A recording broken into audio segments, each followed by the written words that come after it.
Continuando com o capítulo 46. Nesse capítulo 46, conforme nós vimos anteriormente, o Alter Rebbe está nos trazendo e nos explicando um novo e diferente tipo de amor a Deus, que é mais fácil e acessível a todos nós, mais fácil de ser obtido, de ser manifestado, e ele está nos explicando no que consiste. Nós vimos que isso está baseado naquele versículo que fala do efeito espelho, da reciprocidade que o amor traz no coração daquele que é amado, mais ainda quando esse amor é demonstrado, quando ele é expresso, e mais ainda quando se tratam de duas pessoas de níveis distantes e distintos. Uma pessoa muito elevada que se dirige a alguém que está num estado muito baixo e não só tem amor por essa pessoa nesse estado, mas demonstra esse amor,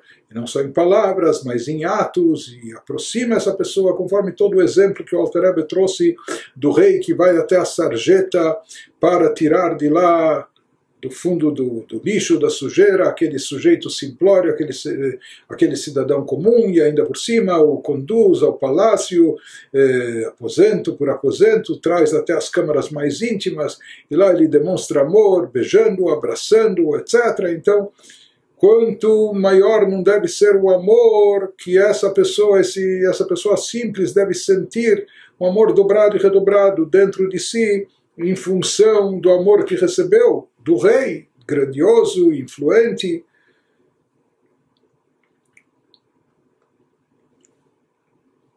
Então aqui, só elaborando um pouco esse amor especial, o Alter Rebbe nos traz mais para o final dessa parte 1 do Tânia, como algo muito e muito próximo de cada um de nós e de todos nós. Ele nos falou acima, logo na apresentação, na abertura do capítulo, que esse é um amor, é um sentimento acessível e bem próximo, muitíssimo próximo, uma expressão que até agora ele não tinha usado no Tânia, muitíssimo próximo de cada um de nós. E por que é tão próximo? Só para a gente entender bem isso, né? Que é uma ênfase muito grande nesse aspecto. Então se fala que em primeiro lugar existe uma vantagem muito grande nesse tipo de amor, que esse amor é instintivo, é natural, é automático, é espontâneo.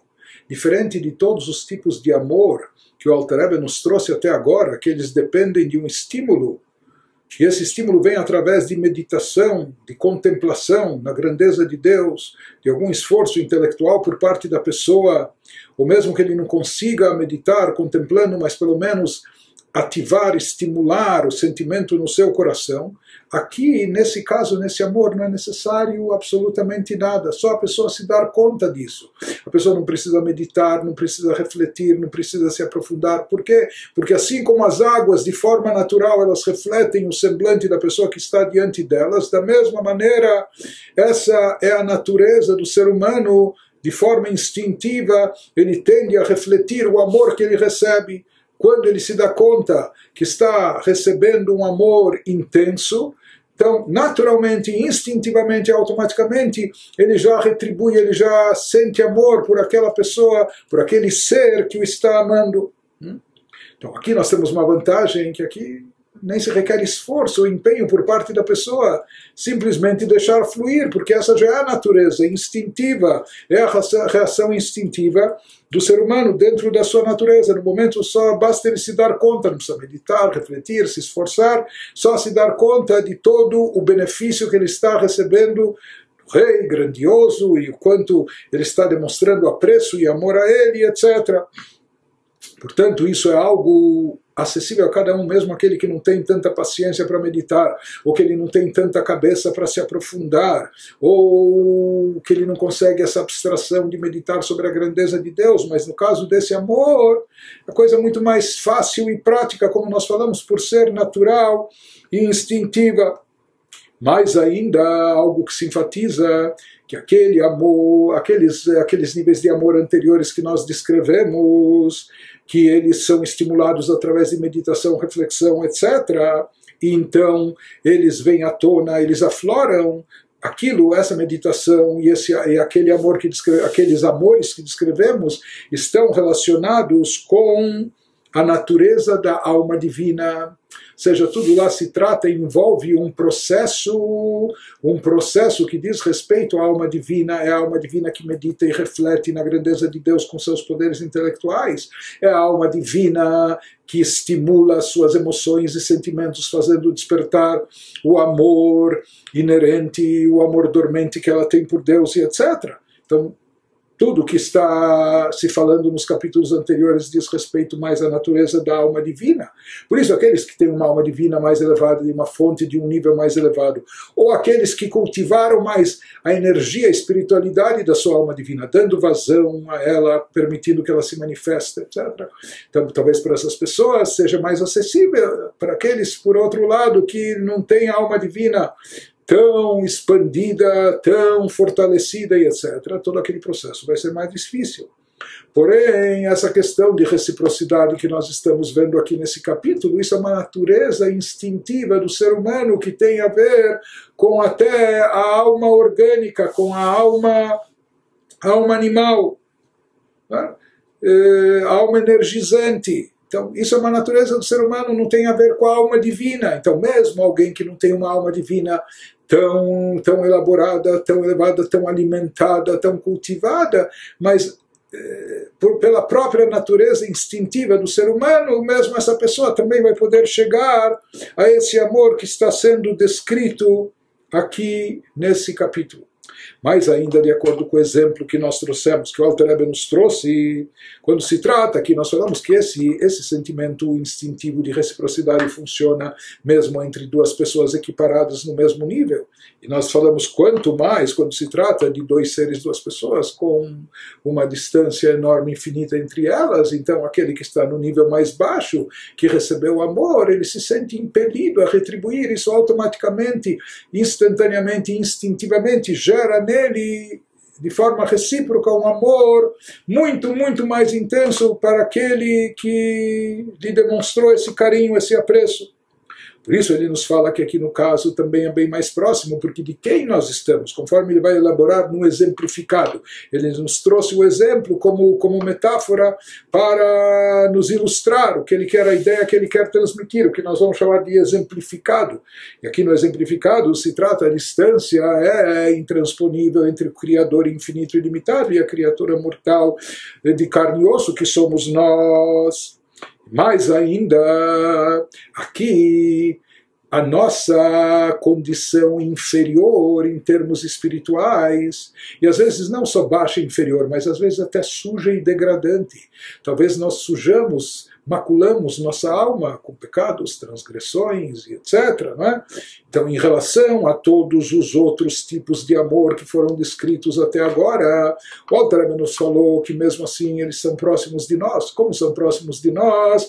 Porque o pensamento gera sentimento, e ele nos explicou vastamente que através da concentração no pensamento, na meditação sobre a grandeza de Deus, a pessoa pode estimular e despertar o sentimento de amor ao Criador.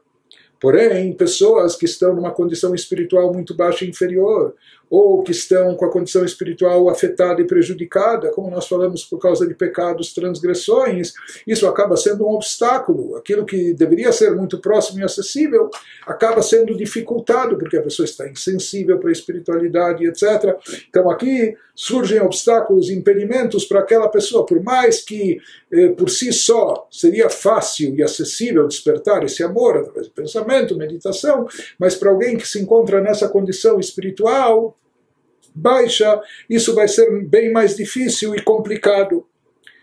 Porém, aqui a situação é diferente, ou seja, quando a gente medita e reflete, aqui não precisa meditar, é só se conscientizar naquilo que expõe o Alter Rebbe nesse capítulo.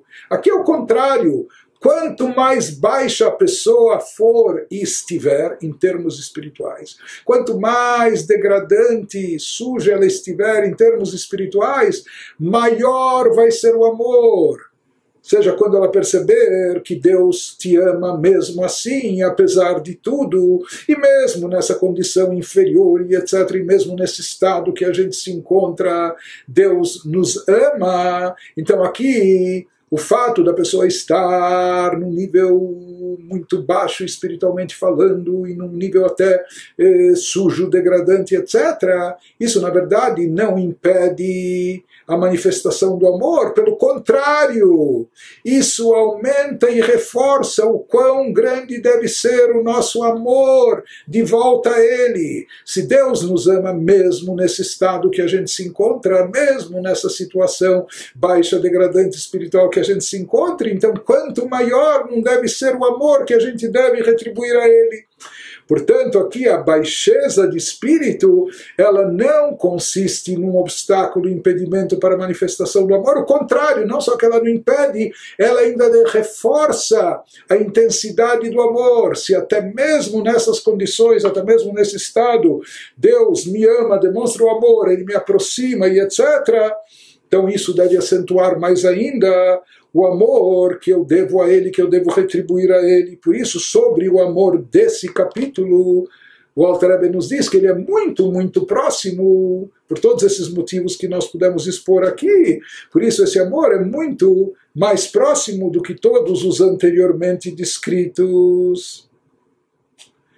Então, agora o Alter Rebbe vai nos descrever o exemplificado. O exemplo nós trouxemos na sessão passada, o rei que sai do palácio com os ministros e traz o sujeito do palácio, tira ele da sarjeta, do meio da sujeira, e aposenta, beija, abraça, enfim. Agora ele vai nos explicar, tintim por tintim, quase que palavra por palavra, o significado desse exemplo, dessa metáfora que ele nos trouxe. E daí nós vamos chegar a essa conclusão, o como e por que esse amor é tão próximo e acessível de todos nós. Hinei kechol advarim haele, ukechol achizayon hazeh, vegadol, yoter meod bekiflei kiflaim leim ketz, asa lanu Elokeinu. Ele nos diz, utilizando as palavras bíblicas em Samuel 7:17, conforme todas essas palavras, ele se refere aqui ao exemplo que ele deu anteriormente, e conforme toda essa visão, e na verdade, muito mais do que aquele rei grande, influente e poderoso fez pelo cidadão comum que estava na sarjeta, sujo, etc., na verdade, muito mais ainda, em dobro e em redobro, sem fim, de uma forma muito mais intensa e elevada, de maneira e medida infinita, nosso Deus fez para nós, aquilo que Deus fez e faz para nós, é muito mais ainda, é muito mais do que tudo isso. E ele começa a nos especificar. Ou seja, aqui Deus, ele representa, assim como lá no exemplo, o rei grande e influente. Né? Grande, ele tem uma grandiosidade por ser rei, influente, porque ele domina muitos países, estados, províncias, etc. Né? Aqui ele nos diz, no caso do exemplificado em relação a Deus, que ligdulato en heker, veihu memale kol almin vesobev kol almin, ונודע מזוהר הקדוש והאריזל, ריבוי ההיכלות והעולמות עד אין מספר. Deus é grande, assim como aquele rei grande. Por quê? Porque sua grandeza é insondável, como está escrito em Salmo 145.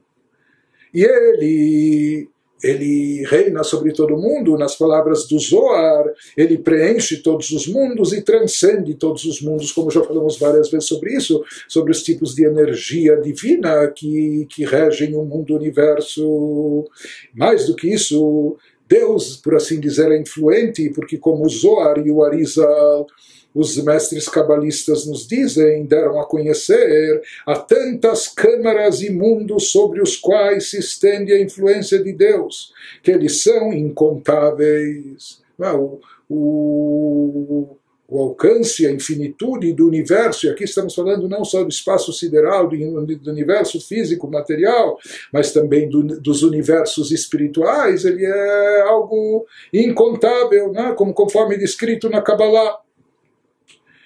De forma mais específica, o Bechol Olam Veichal, Ribor Evavot Malachim Lein Ketz Vetachlit, o como escatu Bagmara, Ktiv, Vayesh Mispar Ligdudav, וכתיב 1,000 ישמשוני וריבו רבבן קודמו היכונון שני 1,000 וכולי מספר גדוד אחד אבל לגדודיו אין מספר em cada mundo espiritual e câmara espiritual, conforme descrito na Kabbalah, existem centenas de milhões de anjos por brigada, em cada batalhão de anjos, por assim dizer, e um número ilimitado de brigadas, de batalhões de anjos, né?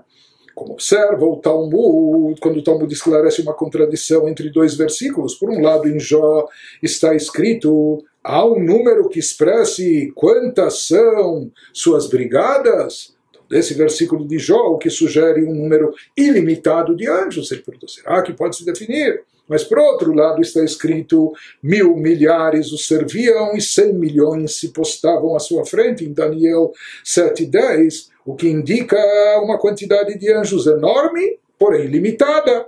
Então, o Talmud pergunta, é limitado ou é ilimitado o número de anjos?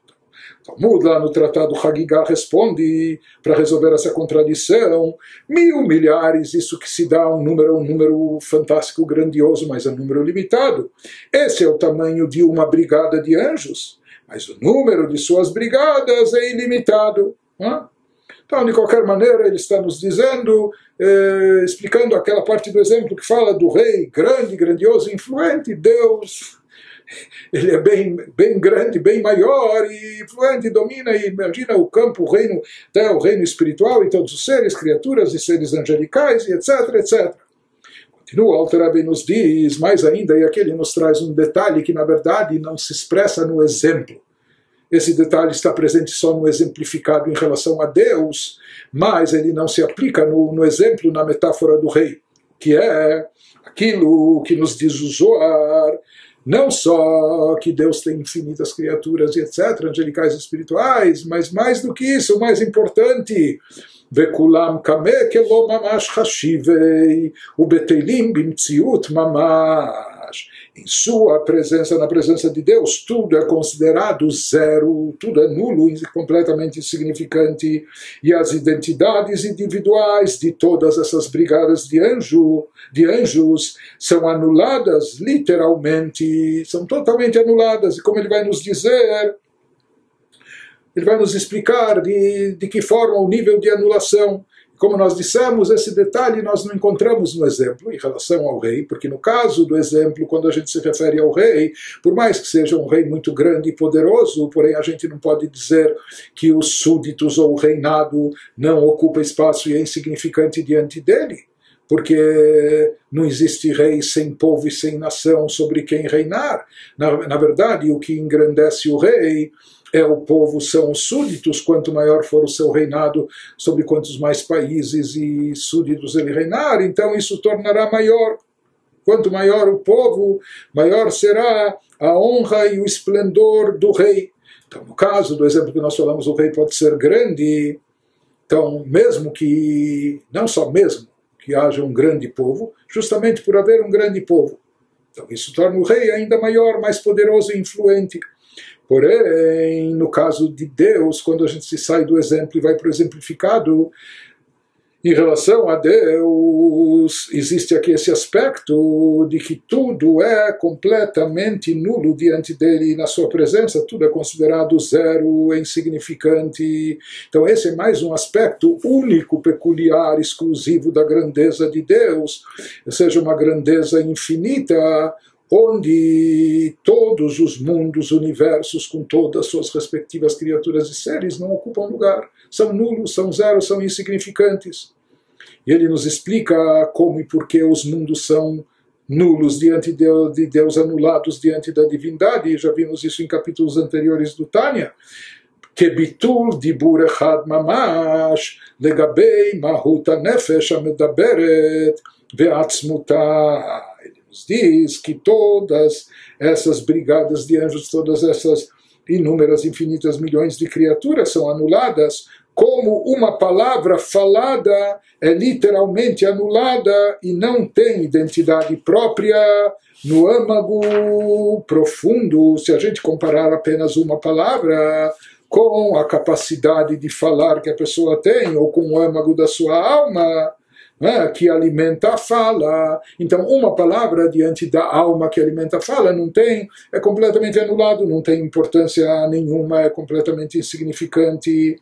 E mais ainda, enquanto essa palavra prestes a ser falada ainda se encontra no poder de pensamento da alma, ou na vontade e desejo pré-linguísticos do coração, conforme discutido extensamente acima, o Alter Rebbe já nos falou disso de forma extensa nos capítulos 20 e 21, Beod, Shehaya Diburad Ain Bemachshavta, Oberatzon, Bechemdat Alev, Chanal Barichut.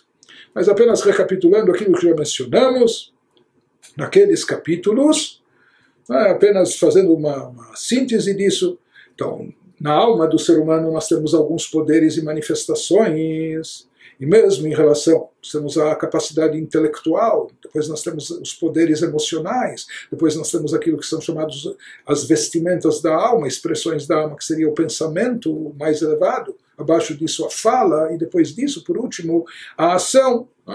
Então, mesmo em relação aos níveis mais baixos, se a gente falar do nível da fala, o poder da pessoa falar, que a pessoa pode viver 120 anos, mas senão ele falaria, ele tem capacidade de falar de forma infinita. Alguns até testam essa capacidade, não? Ou expressam ela. Não sei se esgotam, mas enfim. Mas de qualquer maneira, o que já representa uma palavra em relação a toda a capacidade de falar que a pessoa tem, o poder de expressão verbal que ele tem da sua alma. E mais do que isso, quando nós nos referimos aqui ao nível, a que nível nós estamos falando de um pronunciamento, uma fala. Ou seja, isso reflete menos que uma gota no oceano do poder de expressão verbal, do poder de fala da pessoa. A gente fala que já é um pronunciamento ou outro, quando a pessoa pode falar incontáveis, infinitas palavras. Ou seja, mesmo uma fala, um pronunciamento em relação ao poder da fala já é insignificante. Na mesma proporção de algo limitado em relação a algo ilimitado e infinito, que não se compara. Mais ainda, se a gente for comparar o que representa uma fala, um pronunciamento da pessoa em relação ao poder do pensamento, porque o pensamento está muito acima da fala, é muito mais elevado que a fala. Portanto, se um pronunciamento, uma fala, não representa nada em relação a todo o poder de fala verbal da pessoa, muito menos se comparado ao poder do pensamento, que diante do pensamento a fala não tem nenhuma importância. Por isso se diz, da mesma forma em relação a Deus, quando se fala que Deus criou o mundo através de 10 pronunciamentos, 10 asserções, se até no ser humano 10 falas nada representam, são insignificantes em relação ao seu poder de fala, em relação ao seu pensamento, em relação às suas emoções, em relação à sua capacidade intelectual e assim por diante. Mais ainda, mesmo que no ser humano tudo isso seja ainda limitado, em relação a Deus, que é infinito e ilimitado, esses 10 pronunciamentos que deram origem a todos os mundos e universos, portanto tudo que é derivado deles é completamente nulo, zero, insignificante diante de Deus. Portanto, os mundos que são derivados dessa fala divina, desses pronunciamentos, eles são completamente insignificantes. E mais do que isso, lá naqueles capítulos anteriores, ele nos explicou que essa anulação de uma fala, de um pronunciamento, fica mais evidente, fica mais acentuada quando essa fala se encontra ainda na origem, no âmago da alma, ou seja, a pessoa está pensando no que vai dizer, ainda não pronunciou, não fez aquele pronunciamento. Quando essa fala se encontra ainda retida na sua fonte e origem, aquilo que ele chama aqui o desejo pré-linguístico do coração, então nesse caso, depois que a pessoa falou, a fala, alguma coisa foi dita, alguém ouviu, captou, dessa fala se produziu algum efeito, Ou até o alento saiu da boca da pessoa, mas enquanto a fala ainda nem foi pronunciada, ela está ainda na teoria, está no quase, não é? Está no potencial, então ela está completamente anulada dentro do ser do indivíduo. Quando a fala já saiu pela boca da pessoa, se tornou como algo, né? Algo insignificante, mas saiu, tem alguma consistência. Só que no caso de Deus, nada sai dele, porque não existe nenhum espaço vazio dele, ele é onipresente, ele se encontra em todo lugar. Portanto, no caso de Deus, mesmo quando se recorre a essa metáfora da fala, é como se a fala sempre estivesse como a fala que se encontra dentro da criatura e, portanto, completamente anulada perante todos os poderes da pessoa. No caso de Deus, que não é pessoa, que não é ser limitado, etc. Então, isso é tudo para exemplificar que os pronunciamentos que deram origem ao universo, então, por tabela, todo o universo, mundos e criaturas, eles estão e continuam estando sempre anulados e nulificados diante de Deus de forma insignificante, etc. Então isso é mais ou menos aquilo que ele já nos explicou com mais detalhes no capítulo 20 e 21 para ilustrar essa anulação dos mundos e universos diante do Criador. E esse detalhe, como nós falamos, não está, nem pode ser exemplificado, por isso não está no exemplo, na metáfora, porque não tem, isso é algo exclusivo só de Deus.